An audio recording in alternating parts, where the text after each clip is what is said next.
We're going to talk some injuries here on the Cowboys Report. The first injury report of the week is out, but if you're not feeling great, regardless of the injuries, I get it. So what is your hope level at for the 2024 campaign? Normally we say scaled from 1 to 10. You can type in 0 if you need to in the comments of today's video.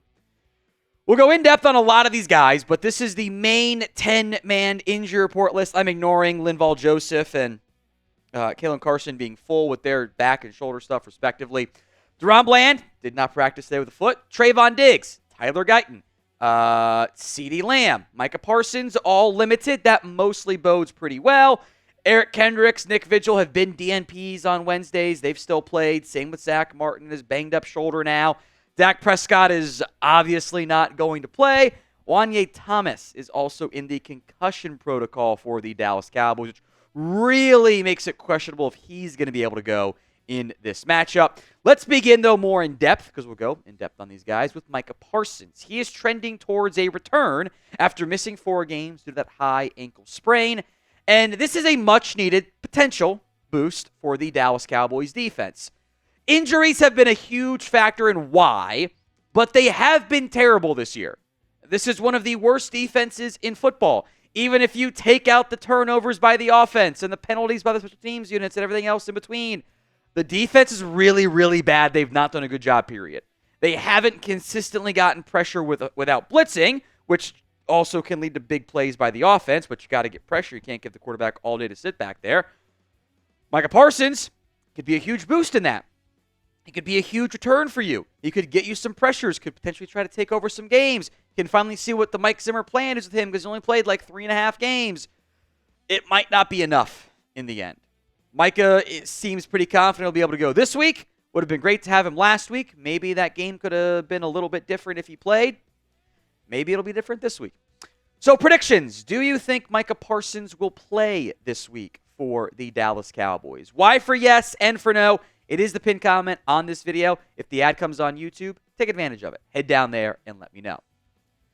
Now, DaRon Bland, this is the bad news, is still not back at practice for the Cowboys. And this is not a good thing.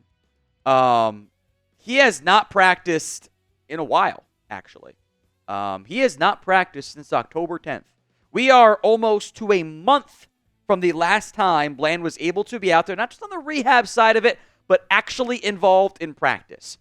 Very clearly, there was a setback here, and a bigger setback than what Stephen Jones had hinted at with just soreness.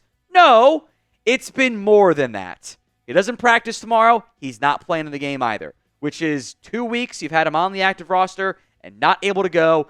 I really think they thought they were going to have him against the Detroit Lions. At this point, you wait till he's absolutely 100%. No 95% junk. Just let him get fully healthy because you're probably a little bit more concerned about 2025. And in the end, the setback stuff sucks. It's not fun. It sucks for the player. It sucks for the team. Sucks for us, training staff, all of it. It's just not a good thing. I really have no idea when he'll return. I can hope you my way until he'll practice, do more this week, and next week he'll be back, but I don't know. I don't know when he's going to return. And that's disheartening among the many, many, many disheartening things this team has already seen. The lack of DaRon Bland returning is certainly one of them. Today's show is made possible by Prize Picks. It's the best place to get real money sports action. Over 10 million members and billions of dollars in awarded winnings. Prize Picks has made daily fantasy sports accessible to all. You pick more or less on at least 2 players for a shot to win up to 100 times your cash. Run your game all season long on Prize Picks.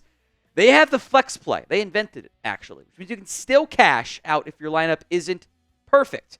You can double your money, even if one of your picks does not hit. My go-to football prize picks this week, I got Garrett Wilson, more than receiving yards against the iffy Cardinals secondary. James Cook against the very shaky Colts run defense. I love the 59.5. That is just screams free to me. And Tyrone Tracy, more than rushing yards against the not very good Panthers run defense. You can ride with my pick or create your own. Go to prizepicks.com/CLNS and use code CLNS, which will get you $50 instantly after you play your first $5 lineup. Link will be in the comments section and the description of today's show. Let's go to CeeDee Lamb here. Now, he was limited, and that almost always means a player will go on Sunday. Barring a setback like we saw with DaRon Bland, it's an AC joint shoulder issue for CeeDee Lamb. There will be pain tolerance. There will be probably the old injection to help it feel a little bit better there. Mike McCarthy had already made it sound like he was going to play. This is one that's going to have to be monitored still. Make sure he's at least limited on Thursday, at least limited on Friday. They'll probably he's not out there on run defense reps or run offense reps, which is fine because it's a bit of a tell, but it's not that big of a deal anyway. I expect the Cowboys to try to get Lamb the ball. I think you in theory, emphasis on the theory, this is a game in which the Cowboys get him a little bit more creatively involved, and the coaching staff elevates him and gets him going, and does a better job to elevate lesser play with the quarterback hurt. We'll see if that happens. Now let's go to Dak Prescott. Now, Jerry Jones says Dak's going to likely go on IR. Mike McCarthy says no decision has been made yet. Jane Slater, truly a minute ago as we sit here filming this, reporting the initial diagnosis is a partial avulsion of his hamstring tendon, which means it's partially torn off the bone. So that's not good. That is normally a longer than 4-week recovery. Sometimes they let it scar over. Sometimes you can maybe do some surgery stuff there. He's probably going to go to injured reserve. This is one of those hey, maybe you don't try to rush him back to come back to a 4 or 5 win football team that's 4 games out of the playoff picture, 3 games out of the playoff picture. Not a good hamstring injury when we're talking about the tendon partially being torn off the bone. It's never a good sign when your quarterback goes, yeah, haven't felt that injury before, and I'm 30-plus years old now. That's not a good thing. Let's not be stupid here. 2024 is what it is. 2025 is a different beast. Let's not have a head coach search where you don't know what your quarterback's health is going to be. Just play it conservatively and put him on IR and check in again in a month. That's what you should do. Don't sacrifice potential long-term stuff for 2024. Now, we will be live for the Cowboys-Eagles watch party, which will feature Cooper Rush and maybe some Trey Lance involved there. Hit that sub button so you don't miss out. YouTube.com/CowboysTV. More Cowboys injury news on Trevon Diggs. Limited, which bodes well for him being ready to go again this week. I'll give Diggs credit. Almost every time in the Mike McCarthy era, outside of Nick Vigil, which is kind of cheating, I feel like, when a player doesn't practice Wednesday, Thursday, Friday, they don't play in the game. It means they're not healthy enough to play. Diggs fought through it. He didn't have a particularly good game against the Falcons, but I'll give him partial credit for that. And you need him out there because you've already cut Andrew Booth. You don't want to try Josh Butler starting against maybe Devonta Smith and A.J. Brown. Smith's a bit banged up himself there. I don't think you're going to have DaRon Bland back, so it'll probably be Kalen Carson on the outside again. Probably call up Josh Butler from the practice squad for at least one more game. It's just, you're just banged up, and when it rains, it pours in Dallas. Let's go to the offensive line. Zack Martin battling a shoulder injury. It's probably telling that your entire offense line has led at least 4 pressures in each of the past 2 games. That's not very good. It's Mike Solari issues there. He's banged up. He is not his normal form. He has 19 pressures allowed so far this season. His career high was last year with 24. He's going to shatter that mark in a bad way. Tyler Guyton, who has actually played better the past 2 weeks, not that it has been nearly good enough, and has only 6 allowed, which is progress for Guyton. He's got that neck shoulder. Of note for Guyton, he actually left the game briefly last week, so played through it. He'll be good to go this week. We'll see if the Cowboys do their weird. Maybe he's not 100%. I think shuffling around the offensive line again is a really bad idea. But McCarthy's made comments about Guyton not practicing fully previously, so I actually am going to monitor the Guyton one because that one's not.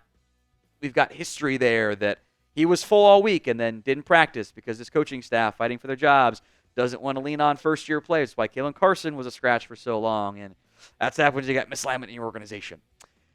Offensive line play has not been good enough this year. I blame Mike Solari among the players as well, of course. Grade the Cowboys O-line, A, B, C, D, or F.